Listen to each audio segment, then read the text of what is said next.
Os orcs. Por quê? Porque não podia faltar, cara. Ela é uma sociedade hierárquica, caótica, que organiza seus membros na base do comportamento predominante. Qual é o comportamento predominante entre os orcs? A força e a violência. Então toda a estrutura que eles têm é dividida em níveis de poder.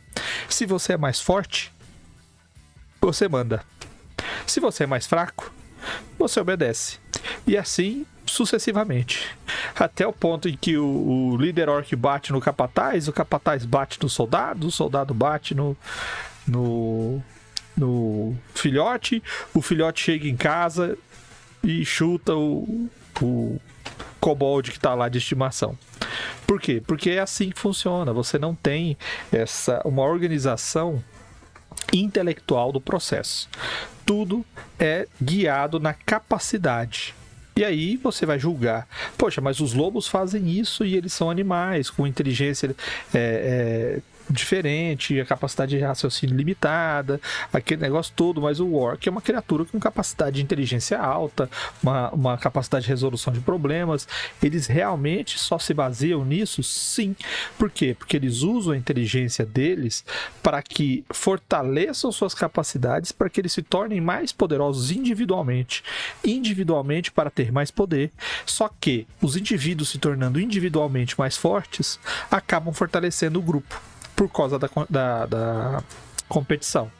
Então, se você vai olhar uma sociedade orc, e você que não é desses mestres, que simplesmente vê assim, você está andando pela floresta, aparecem 4 orcs, e você vai adentrar numa vila, numa sociedade, numa organização, você vê que existem ali funções, parâmetros funções, parâmetros e cargos, né, divisões muito rígidas, muito ricas, muito especializadas. E a partir daí é que a sociedade progride. Então, normalmente, como é que funciona?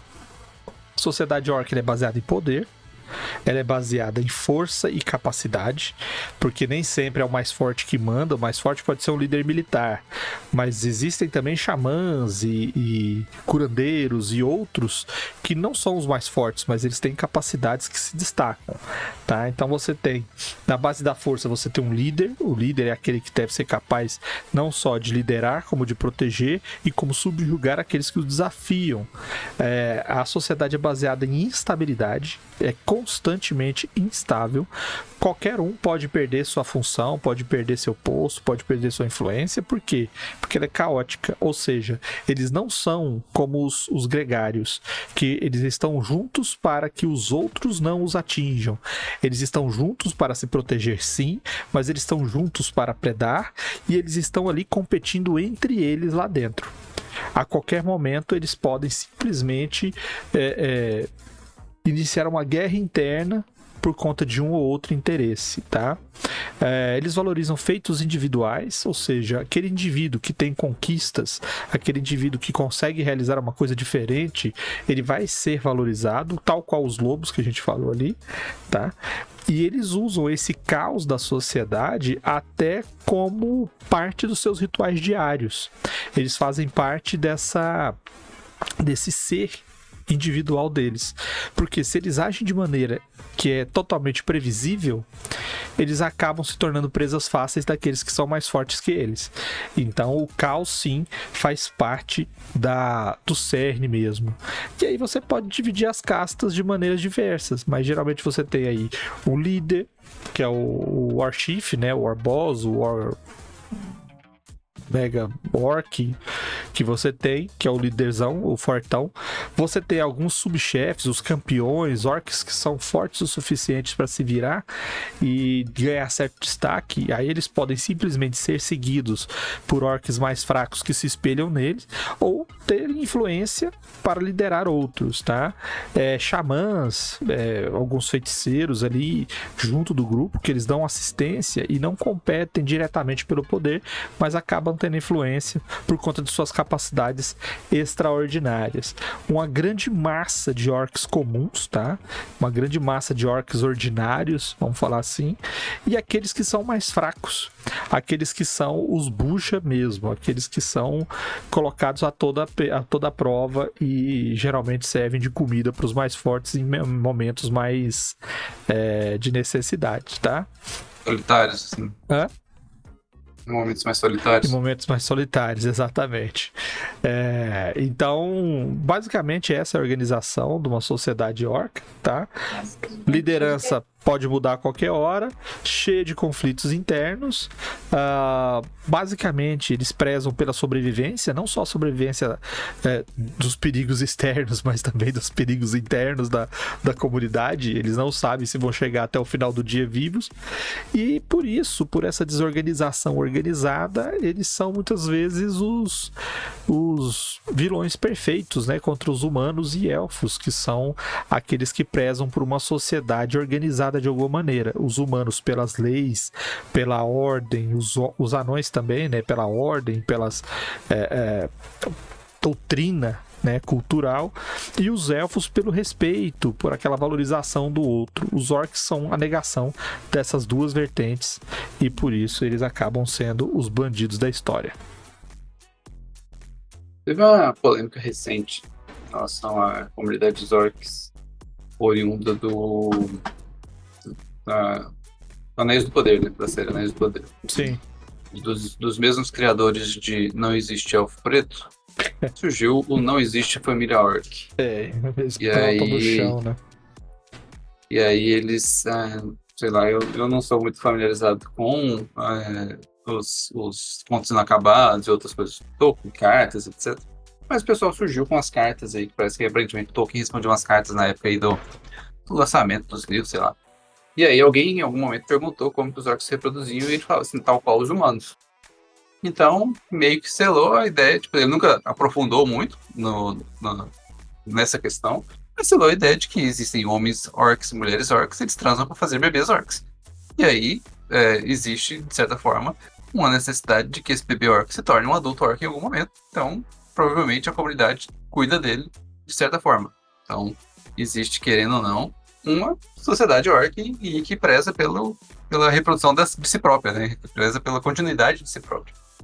E aí que entra essa questão de que, lá no caso na série, o orc, ele já tava, o assentamento orc já estava formado, e aí o orc estava com a esposa dele lá e um orquinho no colo e falou pro esqueci o nome, Adar, assim, pô, mas pra que a gente vai descer a porrada nessa galera? A gente já tem nosso canto aqui, por que a gente não fica de boa? E aí o Adar só fala assim, uma hora eles vão vir aqui querer tomar, então a gente tem que dar um pau neles pra poder colocar eles no lugar dele. E nós somos Mas orcs, já mostrou que, tipo assim, cara, se eu puder ficar de boa, eu prefiro ficar de boa. Eu não tenho essa necessidade inerente de ser um destruidor de florestas ou um defenestrador de crianças. Então, é uma coisa também que você pode ter um bom senso ali ou uma sensibilidade maior na hora de criar seus orcs, né? Não precisa ser uma máquina destruidora inspirada xenofobicamente nos hunos e nos mongóis, né? Você pode ser ali uma coisa um pouco mais real, né? Você pode ter um pensamento um pouco mais realista de que, pô, se eles são espécies, eles visam a sobrevivência e visam a reprodução. Até mesmo, como o Marcelo tá falando lá da hierarquia, o lobo alfa e o gorila alfa, né? Ele tem a prioridade, ele só é alfa, a única função dele como ser alfa é ser o prioritário na reprodução. Ser alfa é para reproduzir e nada mais. A única função de ser alfa é você ter a possibilidade de reproduzir. E você quer ser alfa porque você quer passar seus genes para frente, que essa é a função de todo ser vivo. Me responde Então, uma pergunta aí. Então, ser alfa é para reprodução, não é para fazer podcast? Não é para poder ser red pill, inclusive. Inclusive, normalmente, quem é alfa de verdade não faz podcast. Não fica se mostrando, né? E quem se diz alfa não reproduz, nem pratica. O cara fica muito ocupado falando que é alfa. Cara, tem um aspecto que eu acho interessante de pensar sobre os orcs, e aí eu gosto de usar o Lord D&D pra isso. que é a parte que contrapõe a esse instinto selvagem, essa imagem selvagem deles, que os orcs são criaturas profundamente religiosas no D&D. Eles são criados por orcos para os objetivos do orcos, e eles têm um panteão próprio, com regras muito específicas e com bênçãos, e com uma cosmologia e uma cosmogonia muito importante, muito interessante. Então, assim, existe uma estrutura cultural, religiosa e de identidade por trás dessa aparente selvageria dos orcs. Que eu acho que é um aspecto que as pessoas negligenciam muito, às vezes. A gente está muito acostumado a ver a coisa do orc, vocês encontram 4 orcs andando pela masmorra, e aí você nunca mais vê, tipo, o que esses orcs estavam fazendo aqui, entendeu? Existe uma curiosamente, nos D&Ds, quando tem a representação do paladino, é um meu orc, né? Uhum. Eu acho que é um esforço justamente de tentar mostrar do tipo, então, dá pra fazer outras coisas, entendeu? E eu acho que esse é um ponto interessante, assim. O orc, quando a gente tá... Eu gosto disso porque nesse aspecto que a gente tá falando de sociedades, é que monstros sociais, pra mim, é ainda mais estranho você fazer um encontro aleatório de monstro social. Justamente porque é uma situação tão atípica, às vezes. Então, assim, os orcs são tribais, os orcs são territorialistas. Se você faz um encontro aleatório com um orc, eu, como jogador, vou interpretar que esse encontro aleatório vai me dar muito mais informação do que talvez você esteja projetando. Eu vou pensar, existe uma tribo orc aqui perto. Orcs não ficam longe do seu território. Eu vou dar uma olhada nos orcs e vou ver, esses orcs são de que tipo? Algum deles tem um símbolo sagrado?